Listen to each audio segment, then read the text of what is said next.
So are we ready to release? Let's talk about release. releasing. Okay, because surrendering, I believe, we talked about this in our 9 o'clock class, I think is this understanding, getting to this place of let go and let God, of this really isn't working. This might have been true for your mom. It was true for my mom. My parents are still married, and they would say they were happy in their marriage. Oh, yeah. And so there's nothing wrong. It just didn't fit for you in the way that you were understanding it, Exactly. and the way that I was understanding it.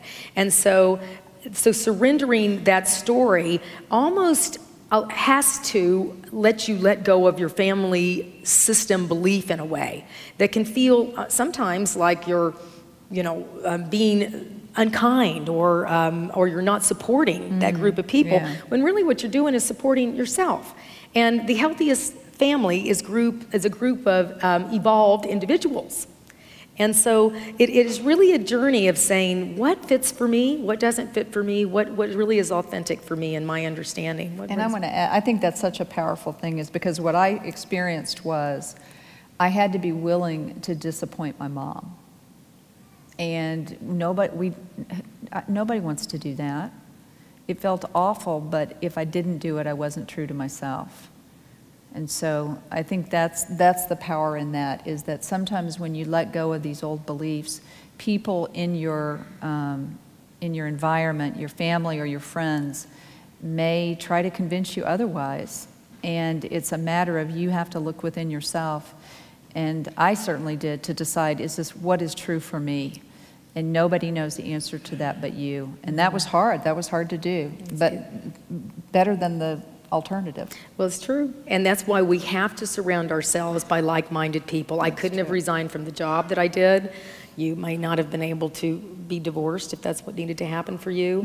I know when I did. Right. Oh, I know when I sat down, my parents, my first divorce, it was a big conversation. I could tell they were really sad. Yeah. But the way that we get to say it, when you start to learn how empowering yourself is, then you can speak your truth without saying, I really honor what it is that your life's about, and this is what my life's about, and if we're really going to love and support each other, this is what it's going to look like. And so I see today, and I know with your mom and with my parents, they really are, now they talk about me as that, Heidi is that free spirit. I'm like, that's good. That's a great way to describe me. And so it's a good And somehow system. my mom has come, she actually, those of you who know my mom, when I originally started going to Unity, my mom was really not hip on this whole Unity thing. I was raised Methodist, and if you weren't Methodist, then there was something wrong with you. And so when I had to tell my mom that I was going to church, first of all, so I got credit for that.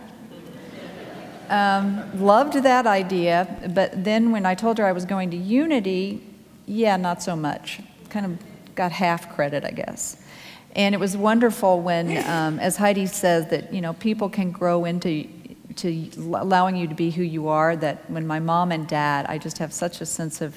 I remember my mom and dad sitting right there for the very first time during the service, and they're like, "I really love this place."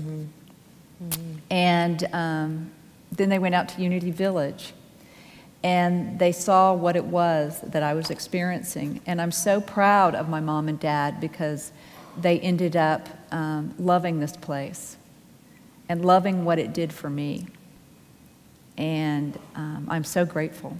Well, it's fascinating. As much as I've seen us as, having different skills, that was when my folks said they were coming here for the first time, I really felt nervous. And we were driving out to Powell Gardens, and I said, now, Mom, your idea of Jesus and our idea of Jesus is sort of different. And I hope you're going to be okay. And my mom looked at me because I'd felt so nervous about having this conversation. And she said, Heidi, I'm there to support you. Oh, and I thought, wow, you talk about living the Christian principles, she was not about, I was the one who was having trouble. We're different. And she was the one saying, no, I'm just here to love you. That's awesome. So it was beautiful. It really was. And so we got to surrender.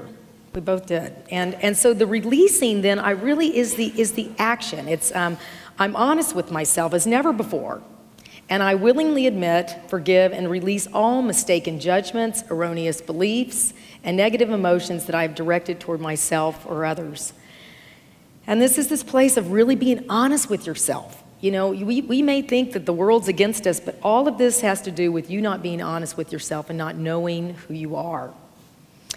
I can't help but think of that story that's at the beginning of the book Illusions by Richard Bach, about the river creatures that are hanging on to the bottom of the river, and they've learned to live like that, hanging on and struggling, and that this is the way of life.